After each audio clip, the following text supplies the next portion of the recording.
শহরে কলেজের মেয়েটির প্রথম দিন ছিল। ও দেখে যে কলেজে ও পড়তে এসেছে ওটা অনেক বড় ছিল, যেখানে শুধু বড়লোক বাবার বিগড়ে যাওয়া বাচ্চারাই পড়তো। আর সবার মাঝে ছিল এই বেচারি গরিব মেয়েটি। আসলে মেয়েটির স্বপ্ন ছিল এই কলেজে আসার। ও লুকিয়ে ভর্তি হওয়ার জন্য ফর্ম পূরণ করে, কিন্তু আফসোস ওর বাবা এটা জানতে পেরে যায় ওরা এখানে মেয়েটিকে আসতে নিষেধ করেছিল। এমনকি ও জয়নিং লেটারও ছেড়ার চেষ্টা করে, কিন্তু মেয়েটি হার মানে না। ও নিজের বাবা মাকে ছেড়ে অন্য শহরে চলে আসে।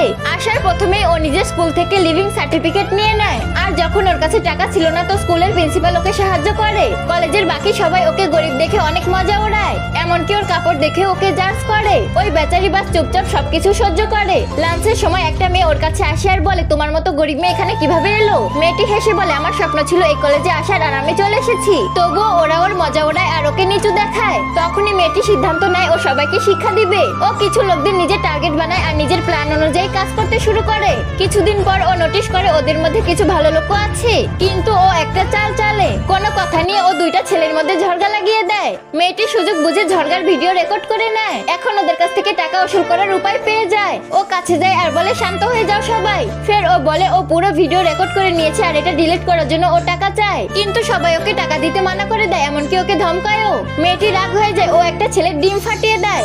অবশেষে ওরা বাধ্য হয়ে টাকা দিয়ে দেয়। ওর এত সাহস দেখে সবাই অবাক হয়ে যায়। একটা মেয়ের সাথে বন্ধুত্ব করতে যায়, কিন্তু আফসোস ও সাফ মানা করে দেয়।